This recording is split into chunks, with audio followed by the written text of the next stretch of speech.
प्यारे बच्चों, online teaching में आपका स्वागत है।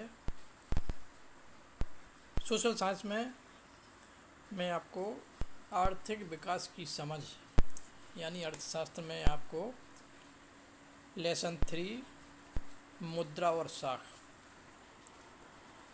इसमें मैं आपको ऋण की शर्तों के बारे में आज आपसे चर्चा करने जा रहा हूँ।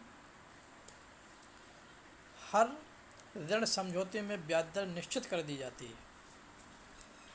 जब भी आप किसी से ऋण लेते हैं या लोन लेते हैं तो उसमें सबसे पहले बात होती है सूद या ब्याज की, जिसे कर्जदार महाजन को मूल रकम के साथ अदा करता है। इसके अलावा उधारदाता कोई समर्थक ऋणाधार, समर्थक का मतलब होता है गिरवी रखने के लिए, यदि उसके पास कोई चीज़ ऐसी होती है जो गिरवी रख सकता है, गिरवी रखने के लिए की मांग करता है। कौन मांग करता है? जो उधार देने वाला होता है, अर्थात जो महाजन होता है। समर्थक ऋणाधार ऐसी संपत्ति है जिसका मालिक कर्जदार है, जैसे कि भूमि, इमारत, गाड़ी, पशु, बैंकों में पूंजी, और इसका इस्तेमाल वह उधारदाता को गारंटी देने के रूप में भी करता है। जब तक कि ऋण का भुगतान नहीं हो जाता, यदि कर्जदार उधार वापस नहीं कर पाता तो उधारदाता को भुगतान प्राप्ति के लिए संपत्ति या समर्थक ऋणाधार बेचने का अधिकार होता है। उसका मूल काम होता है कि वो यानी कर्जदाता को उसके उधार जो धनराशि है वो वापस करेगा, उसके साथ में उसको यानी ऋण वो जो ब्याज होता है वो भी उसका भुगतान करेगा, जब तक के लिए वो स्वतंत्र होता है। संपत्ति जैसे कि जमीन, बैंकों में जमा पूंजी, पशु इत्यादि समर्थक ऋणाधार के आम उदाहरण हैं, जिनका उपयोग कर्ज लेने के लिए भी किया जाता है। तो ये तो इसकी शर्त हो गई। अब ये दिया गया है, एक उदाहरण है, इस उदाहरण के माध्यम से हम इसके बारे में समझ सकते हैं। आवास ऋण। मेघा ने घर खरीदने के लिए बैंक से 5 लाख रुपए का कर्ज लिया। इस कर्ज पर ब्याज की वार्षिक दर 12% है और इस कर्ज को 10 साल में मासिक किस्तों में लौटाया जाना है। मेघा को बैंक से कर्ज लेने से पहले उसे अपनी नौकरी और वेतन संबंधी रिकॉर्ड दिखाने पड़ते हैं। बैंक नए घर के सभी कागज ऋणाधार के रूप में रख लेता है, जिसे मेघा द्वारा ब्याज समेत कर्ज लौटा करके वापस किया जाएगा। अब ये दिया गया है, मेघा के आवास ऋण के निम्नलिखित विवरणों की पूर्ति।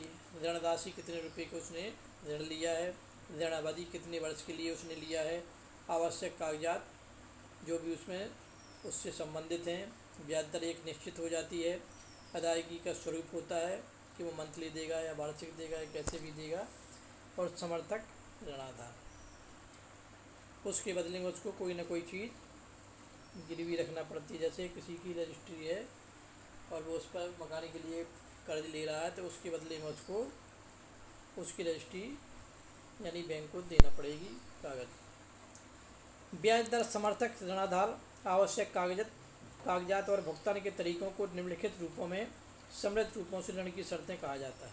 ये उसकी शर्तें होती हैं। यदि आपके पास ये शर्त आप मंजूर करते हैं तो आपको आवास का ऋण दिया जा सकता है। ऋण की शर्तों में एक ऋण व्यवस्था से दूसरी ऋण व्यवस्था में काफ़ी फर्क आ जाता है। कर्ज की शर्तें उधारदाता और कर्जदार को की प्रकृति पर भी निर्भर करती है। अगले भाग में ऐसे उदाहरण दिए गए हैं जहां विभिन्न ऋण व्यवस्थाओं से ऋण की शर्तें अलग अलग हैं। अब ये तो आवास के लिए था, आवास के बारे में दिया गया था, उसके बदले में उसने रजिस्ट्री यानी बैंक को दी थी। अब और आगे दिया गया है इसके और कई तरह की यानी विविध प्रकार के साख प्रबंध जो क्रेडिट कार्ड होते हैं। एक गांव का उदाहरण है। सबसे पहले हम इसके बारे में उदाहरण के माध्यम से समझते हैं। रोहित और रंजन ने कक्षा में ऋण की शर्तों के बारे में पढ़ना खत्म किया था।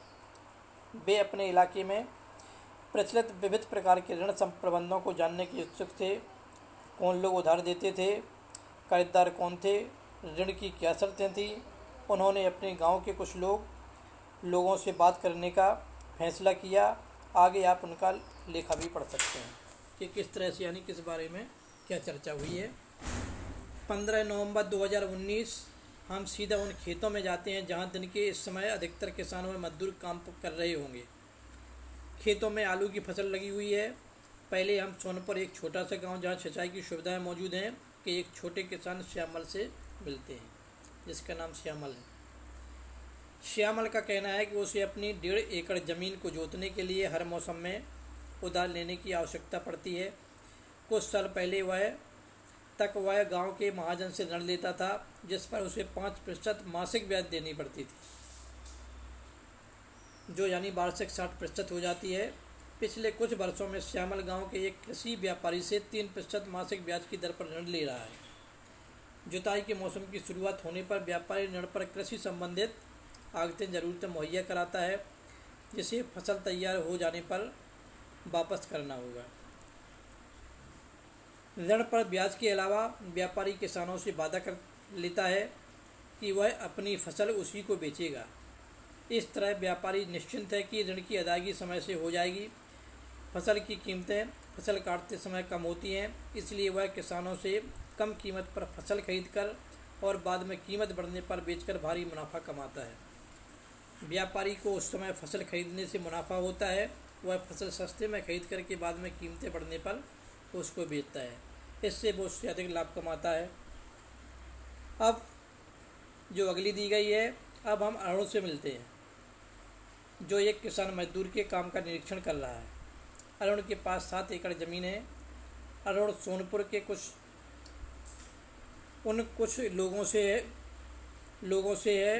लोगों में से है जिसे खेती के लिए बैंक से ऋण मिला है। इस ऋण पर वार्षिक ब्याज दर 8.5% है और इसे अगले 3 वर्षों में कभी भी लौटाया जा सकता है।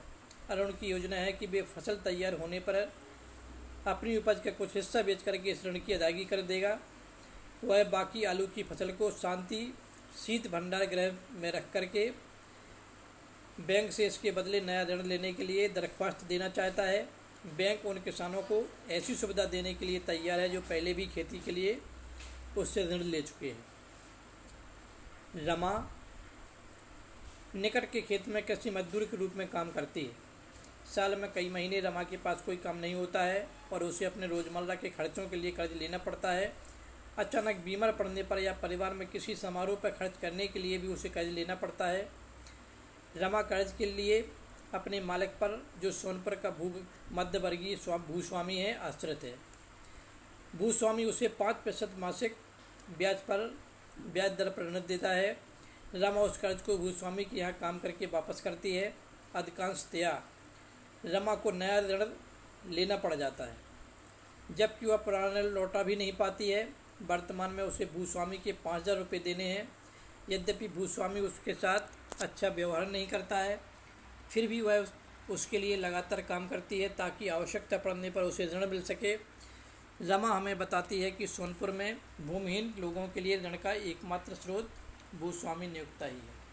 तो इस तरह से ये 4 उदाहरण दिए गए। 4 उदाहरण के अलग अलग तरीके दिए गए हैं, तो सभी की यानी शर्तें अलग अलग हैं। इन शर्तों के माध्यम से यानी उनको ऋण मिलता है और उनको समय से अदायगी भी करनी होती है। अब आगे दिया गया है सहकारी समितियों से ऋण। जो कोऑपरेटिव समितियां होती हैं, बैंकों के अलावा ग्रामीण क्षेत्रों में सस्ते ऋण का एक अन्य स्रोत सहकारी समितियां हैं। सहकारी समिति के सदस्य अपने संसाधनों को कुछ क्षेत्रों में सहयोग के लिए एकत्र करते हैं। कई प्रकार की सहकारी समितियां संभव हैं, जैसे किसानों, बुनकरों एवं औद्योगिक मजदूरों इत्यादि की सहकारी समितियां। कृषक सहकारी समिति सोनपुर के नज़दीक एक गांव में काम करती है। इसके 2300 किसान सदस्य हैं। यह अपने सदस्यों से जमा प्राप्त करती है। इस जमा पूंजी को ऋणाधार मानते हुए इस सहकारी समिति ने बैंक से बड़ा ऋण प्राप्त किया है। इस पूंजी का इस्तेमाल सदस्यों को कर्ज देने के लिए किया जाता है। यह ऋण लौटाने के बाद कर्ज का दूसरा दौर शुरू किया जा सकता है।